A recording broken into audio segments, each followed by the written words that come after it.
In May 2024, a reigning world champion sat in front of live cameras and called his own team a shark tank. Every journalist in that room heard it. Almost nobody understood he'd just diagnosed the collapse of the most dominant team Formula One had ever built, while it was still winning. This is the story of every warning Max Verstappen gave, in public, that nobody wanted to hear. May 3, 2024, Miami Grand Prix press conference. A reporter asked Verstappen if he was upset that Adrian Newey was leaving Red Bull. He paused, looked straight into the camera, and said what no reigning champion had ever said about his own team on record. I don't blame him. Formula One is a shark tank. You have to prioritize yourself. Broadcast live, heard by every team principal watching, and almost nobody grasped that he wasn't talking about Newey. He was warning everyone the team was already falling apart. To understand why that answer carried so much weight, go back 1 year. In 2023, Red Bull had one of the greatest seasons in F1 history. 21 wins out of 22 races, Verstappen alone claiming 19, a record no driver had ever hit. At the Abu Dhabi finale, they looked completely untouchable. Nothing from the outside suggested it was ending. But for anyone paying attention, the cracks were already showing.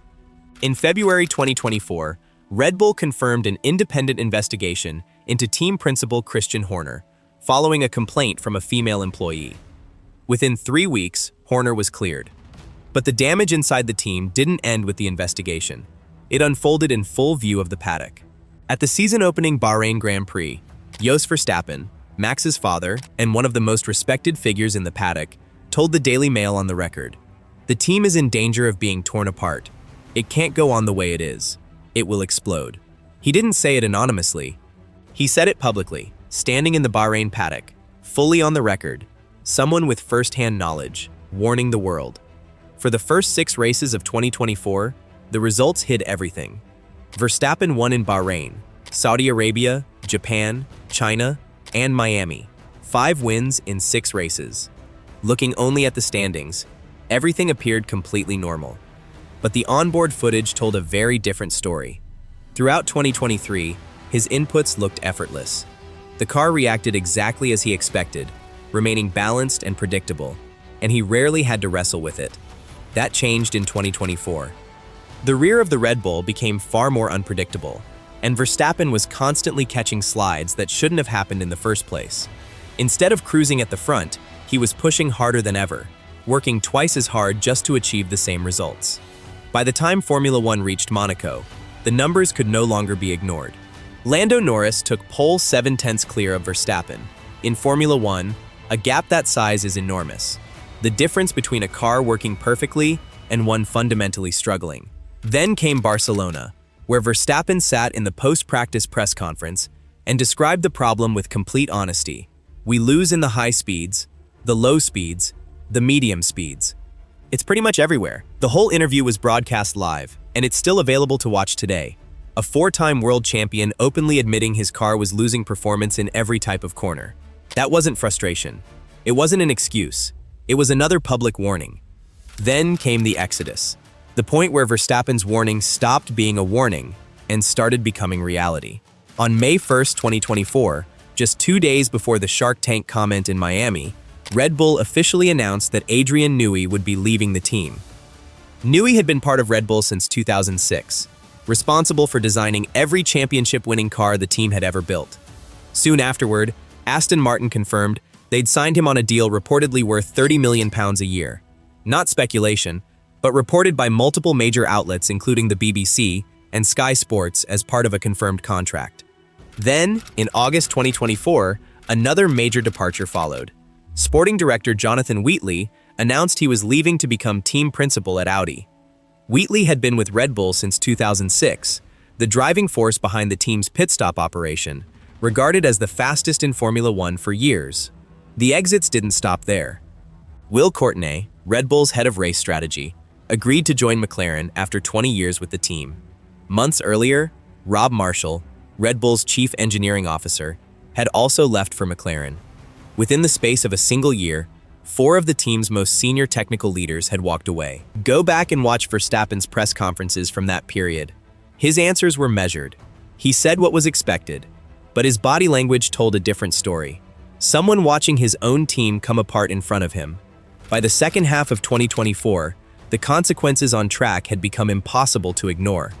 At the Hungarian Grand Prix, Verstappen collided with Lewis Hamilton. The incident was broadcast around the world, but the real story came afterward, in what he said over team radio once the race had ended. The frustration in his voice wasn't the frustration of someone reacting to one difficult afternoon. Yeah, moved under braking. I'm not even going to get into a radio fight with the other teams, Max. We'll let the stewards do their thing. It's childish on the radio. Childish. It sounded like a driver who'd spent months fighting an increasingly impossible battle and had finally reached his limit. His anger wasn't only about Hungary, it was about Barcelona, about Monaco, about every race where he'd been expected to produce extraordinary results in a car that could no longer deliver them. Most of the media focused on his temper. The real story was that Verstappen had warned Red Bull publicly, again and again, while the car kept getting worse instead of better. Then came 2025. Christian Horner was dismissed by Red Bull, announced in a brief official statement. After 20 years as team principal, the man who built the championship dynasty was gone. Laurent Mekies was named his successor, carried live by every major broadcaster, not rumor, official. Then 2026 removed any remaining doubt. Red Bull traveled to Melbourne for the opening round of the year with their brand new challenger, the RB22. And according to sources close to the team, as reported by outlets including The Race, the new car was carrying excess weight, not by a small margin, but a significant one, with estimates suggesting somewhere between 6 and 10 kilograms above the minimum weight limit. In Formula One, that's a serious disadvantage. Every extra kilogram is worth roughly 0.02 of a second per lap, and that performance loss adds up quickly over a race distance. Then came qualifying at Albert Park. During Q1, Verstappen approached turn 1, locked the rear axle under braking, and spun into the gravel. He never managed to set a lap time. His session over almost as soon as it began. The incident was broadcast live to millions of viewers, and the onboard footage is still there to watch. You can see the rear lockup, you can see the car slide helplessly off the circuit. Verstappen was forced to start 20th on the grid, and by the checkered flag he'd fought his way back to 6th, an outstanding recovery drive.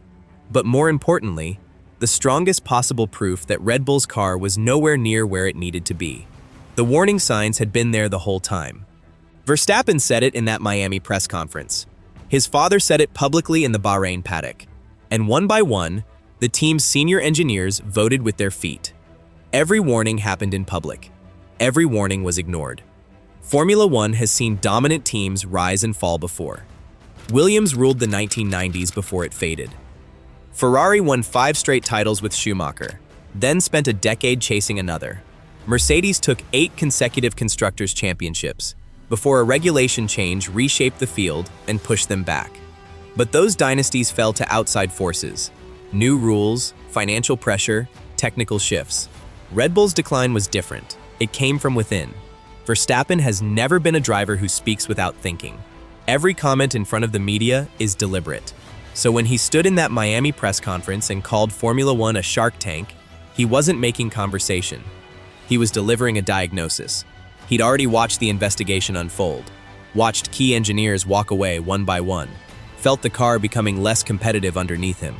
And in front of the cameras, he was effectively telling the world, something is seriously wrong here. The footage still exists. The quotes still exist. The lap times, the qualifying results, all of it is still there. Max Verstappen warned everyone about what was happening inside Red Bull. He did it publicly. He did it more than once. And almost nobody listened.